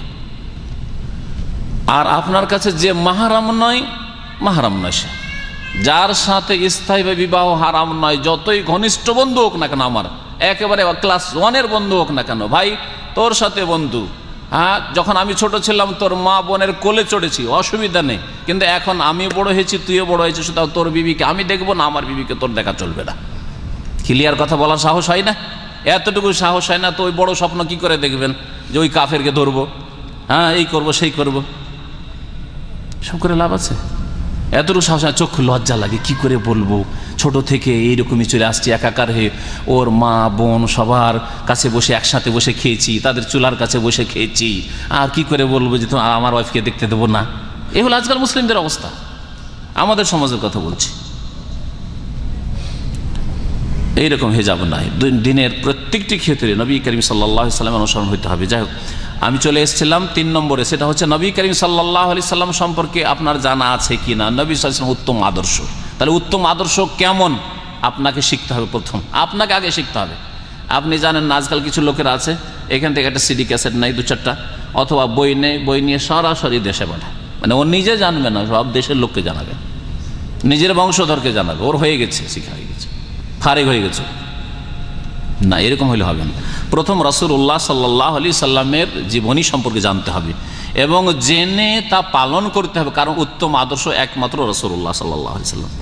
তারপরে 4 নম্বরে যেটা করতে হবে যে আল্লাহকে ভয় করবেন ছেলে মেয়েদের সম্পর্কে, নবী সাল্লাল্লাহু আলাইহি সাল্লাম সম্পর্কে, আল্লাহর দ্বীন সম্পর্কে, আল্লাহ সম্পর্কে, 3টি বিষয়, 3টি মূলনীতির যে কিতাবটি রয়েছে, আল্লাহ পাক সম্পর্কে, আল্লাহ পাকের রাসূল সম্পর্কে, আল্লাহ পাকের দ্বীন সম্পর্কে ছেলে মেয়েকে জ্ঞান দেবেন। আল্লাহ সম্পর্কে জিজ্ঞাসা করা হয় তো আপনার ছেলে যাতে করে মুখ ফুটার পরে বলতে পারে আল্লাহ কোথায়, ফিস সামায়, আকাশে। বাংলায় বলুক আকাশের ওপরে, কথা জানে? কিছুই জানে না, অথবা জানে সর্বত্র বিরাজমান। এইরকম গুমরাহ না হয়, দুটোই গুমরাহ। কিছুই বলতে পারে না আল্লাহ কোথায়, আর না হলে বলে সর্বত্র বিরাজমান। এই দুই দলের গুমরা আপনার ছেলে মেয়ে না, আপনিও না হন আর ছেলে মেয়ে না হয়। রাসূলুল্লাহ সাল্লাল্লাহু আলাইহি ওয়াসাল্লাম নূরের না মাটির? নবী সাল্লাল্লাহু আলাইহি ওয়াসাল্লাম বেঁচে আছেন না মারা গেছেন? হায়াতুন নবী বেঁচে আছে, নবী নূরের তৈরি।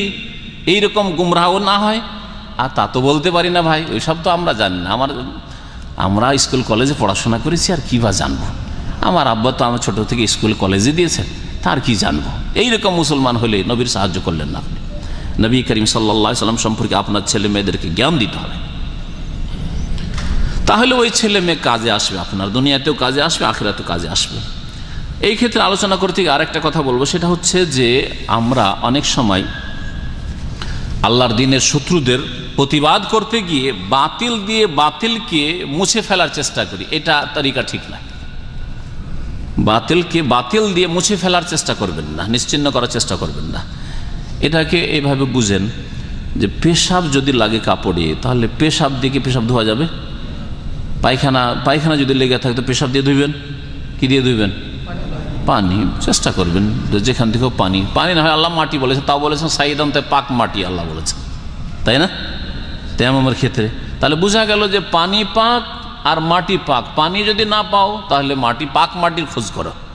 তো তাহলে যে কোনো বাতিলকে খণ্ডন করার জন্য বা নির্মূল করার জন্য আপনি উত্তম পন্থা অবলম্বন করবেন, কখনো আপনি বাতিলকে বাতিল দিয়ে মিটাবার চেষ্টা করবেন না। আর এটা যুগে যুগে হয়েছে। যেমন ইহুদি নাসারারা ধরেন নবী করিম সাল্লাল্লাহু আলাইহি ওয়াসাল্লাম মানহানি করেছে। এখন আপনি মুসা আলাইহিস সালাম সম্পর্কে মনে করেন তোদের নবী সম্পর্কে আমি উল্টোপাল্টা বলবো, এটা ভালো কাজ হবে? অন্যায় কাজ হবে। ঈসা আলাইহিস সালাম সম্পর্কে এইরকম যে হালত ইমাম ইবনে তাইমিয়া রাহমাতুল্লাহ উল্লেখ করেছেন যে এইরকম মূর্খ লোক অনেকে এইরকম কাজ করেছে। তারপরে এক যুগে যখন রাফেজিরা, যারা সাহাবাই কেরামদেরকে শিয়ারা, নবী করিম সাল্লাল্লাহু আলাইহি ওয়াসাল্লামের সাহাবাই কেরাম 5 জন মুসলিম, বাকি সব কাফের হয়ে গেছে। আবু বকর, ওমর, ওসমান কাফের হয়ে গেছে।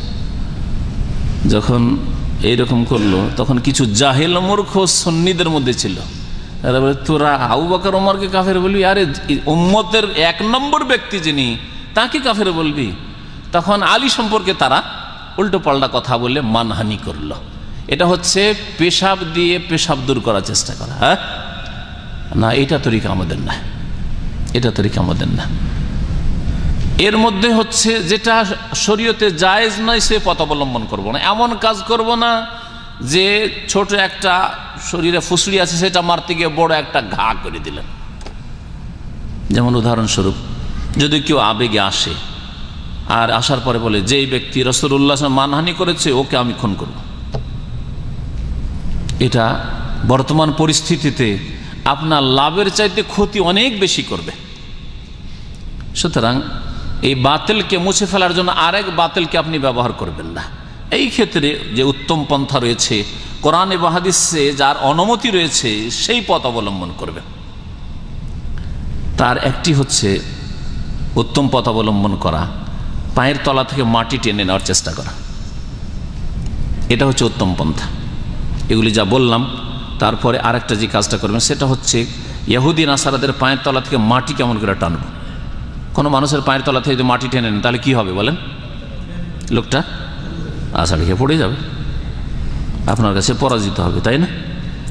এইটা কাজ করতে হবে। এর তরিকা হচ্ছে দ্বীন ইসলামের দাওয়াতের কাজ করা। আর পশ্চিমা দেশের কোনো এক জায়গার খবর শুনলাম, আমাদের এক ভাই শোনালো গত সপ্তাহে, যে ওরা অনেকগুলি কোরআনের কপি খ্রিস্টানদের মাঝে বিতরণ করেছে, অমুসলিমদের মাঝে বিতরণ করেছে। এই ঘটনা যখন ঘটলো তখন তারা কোরআনের তরজমা বিতরণ করেন, অথবা ইসলামিক যে বিভিন্ন বই, ছোট ছোট কিতাবগুলি যেগুলি ইসলাম সম্পর্কে, রাসূলুল্লাহ সাল্লাল্লাহু আলাইহি ওয়াসাল্লামের সিরাত সম্পর্কে বিতরণ করেন। কারণ মানুষের মনে একটা চাহিদা আছে। ওই চাহিদা হচ্ছে যে যখন মানুষ কোনো ব্যক্তি সম্পর্কে আক্রমণ করে তখন তার সম্পর্কে জানার কৌতূহল হয়। এটা হচ্ছে মানুষের স্বভাব।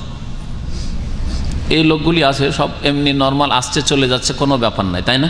কিন্তু এর মধ্যে কোনো একজনকে যদি বেছে নেন নাম ধরে, মোবারক এই লোকটি ভালো নয়, এই কথা যদি আজকে বলে দেওয়া হয় তাহলে মোবারক কে প্রথম জানার কৌতূহল হবে সবার।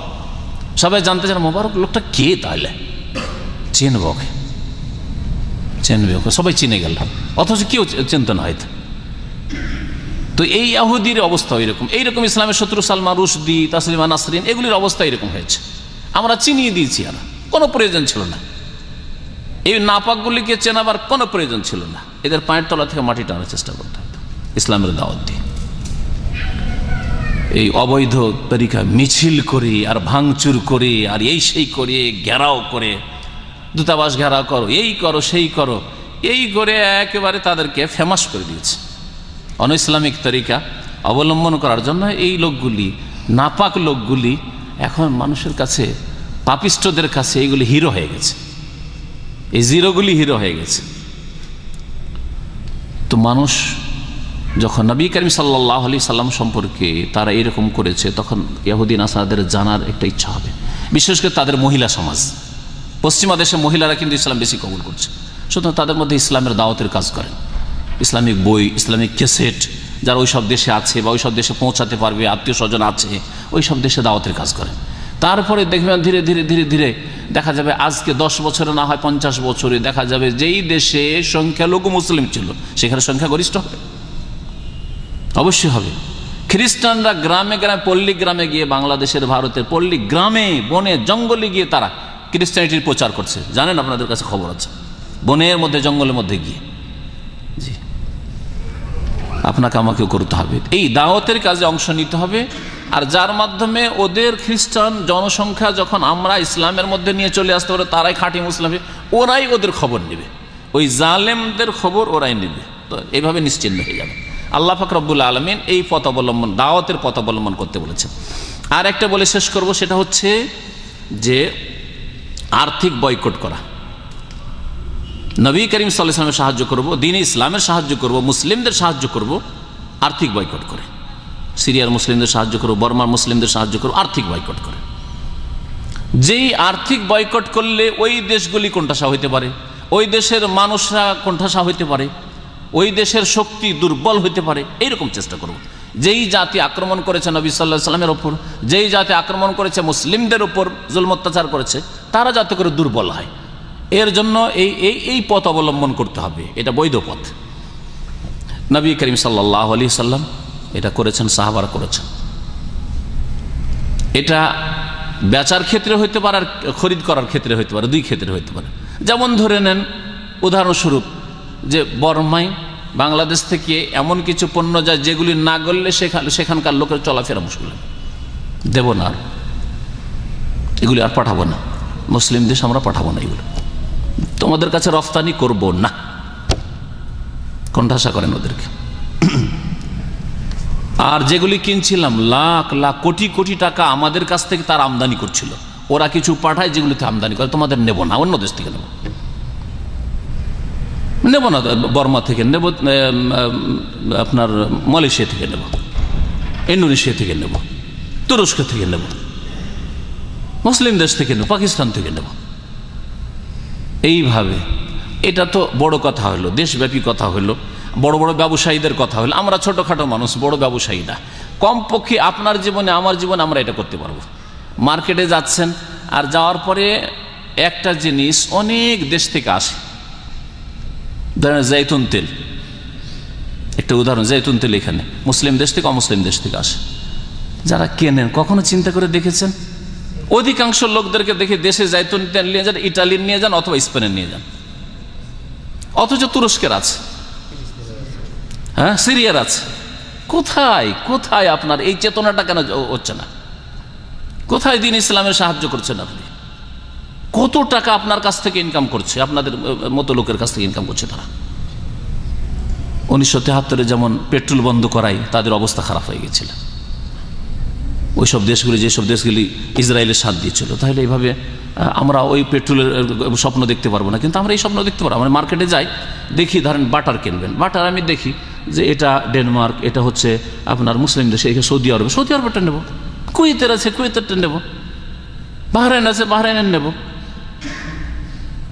তুনার প্যাকেটগুলো অনেকে কিনে খান, থাইল্যান্ডের আছে, হ্যাঁ, অন্য অন্য দেশের আছে, তার সাথে আপনার আরব আমিরাতের আছে, ধরেন ওখান থেকে ওটা নেব। দেখার প্রয়োজনই মনে করেন না। তাহলে এই চেতনাগুলি সজাগ হইতে হবে তাদেরকে।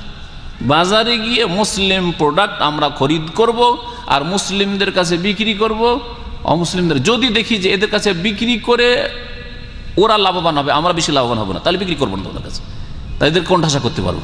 আর যদি দেখি না তাদের কাছে বিক্রি করে আমরা শক্তিশালী হতে পারবো, সে তখন অবস্থা বুঝে আমরা তখন ব্যবস্থা নেব। খরিদ করার ক্ষেত্রে, হ্যাঁ, খরিদ করার ক্ষেত্রে ব্যক্তি পর্যায়ে আমরা ওদের কাছ থেকে যেখানে বিকল্প পাচ্ছি কেন তাদের কাছ থেকে খরিদ করব। এর দলিল কোরআন এবং হাদিসে বেশ কিছু দলিল আছে। আল্লাহ পাক রব্বুল আলামিন বলেছেন ফাত্তাকুল্লাহ মাস্তাতাতুম, যথাসাধ্য আল্লাহকে ভয় করো। আমার সাধ্যে আছে আমি মুসলিমকে একটা রিয়াল ফায়দা পৌঁছাবো, কেন কাফেরকে পৌঁছাবো আমি? যথাসাধ্য আল্লাহকে ভয় করো। নবী করিম সাল্লাল্লাহু আলাইহি ওয়াসাল্লাম বলছেন যে জাহিদুল মুশরিকিনা বিআমওয়ালিকুম ওয়া আনফুসিকুম ওয়া আলফিসানাতিকুম, মুশরিকদের বিরুদ্ধে তোমরা সশস্ত্র সংগ্রাম জিহাদ করো। জিহাদ মানে প্রচেষ্টা, জিহাদ মানে শুধু অস্ত্র ধরা নয়, জিহাদ মানে প্রচেষ্টা চালানো, ধন দিয়ে, তোমাদের জান দিয়ে, আর তোমাদের জবান দিয়ে, কথার দ্বারা। তাহলে ধন দিয়ে হচ্ছে যে আমাদের ব্যবসায়ী সামগ্রীগুলি তো ওদেরকে দেবো না, বা তাদের ব্যবসায়ী সামগ্রীগুলি আমরা নিয়ে তাদেরকে রিয়াল ডলার দেবো না, টাকা দেবো না, মুসলিমদেরকে দেবো, মুসলিমদের কাছ থেকে কিনবো। এই হাদিসের অন্তর্ভুক্ত নয়? কোরআনে কারিমে অত জাহিদুনা ফি সাবিলিল্লাহ বিআমওয়ালিকুম ওয়া আনফুসিকুম কোরআনে রয়েছে। নবী করিম সাল্লাল্লাহু আলাইহি সাল্লামের জামানায় সুমামা বিন ওসাল এই রিয়াজের আশেপাশে এই এলাকার গভর্নর ছিলেন, একজন মালিক মুশরিক। তিনি ধরা পড়লেন মুসলমানদের হাতে, মুসলিম সাহাবায়ে কেরামদের হাতে ধরা পড়লেন। ধরা পড়ে 3 দিন ধরে বন্দী থাকলেন। রাসূলুল্লাহ তার সাথে ভালো ব্যবহার করলেন। বড় হাদিস রয়েছে, সময়ের স্বল্পতার জন্য ছেড়ে দিচ্ছি, শুধু দলিলটা সেখান থেকে বলছি, সহিহ বুখারীর হাদিস। 3 দিন ধরে বাঁধা থাকলো, নবী সাল্লাল্লাহু আলাইহি ওয়াসাল্লাম ব্যবহারে মুগ্ধ হয়ে গেল। 3 দিন পরে নবী সাল্লাল্লাহু আলাইহি ওয়াসাল্লাম বললেন, মসজিদ নববীতে বাঁধা, মসজিদের খুঁটির সাথে 3 দিন ধরে বাঁধা, এইরকম খুঁটির সাথে 3 দিন ধরে বাঁধা। নবী সাল্লাল্লাহু আলাইহি ওয়াসাল্লাম টাইম মতো খেতে দিতে বলেন, সাহাবায়ে কেরামদেরকে ভালো ব্যবহার করতে বললেন। প্রতিদিন যখন নামাজ পড়তে যেতেন জিজ্ঞাসা করতেন, মাজা ইনদাকা ইয়া সুমামা, সুমামা কি খবর তোমার? ইন্দি খায়রুন, আমার অসুবিধা নাই, আমি ভালোই মন মানসিকতা আছি। ইন তাকতুল জাদাম, যদি আমাকে খুন করে দাও তাহলে একটা এমন ব্যক্তিকে খুন করবে যে রক্তের মূল্য আছে। ওয়াইন তো নেম আলা শাকির, আর যদি আমাকে ছেড়ে দেওয়া হয় তাহলে আমি শুকরিয়া আদায় করব, কৃতজ্ঞতা প্রকাশ করব।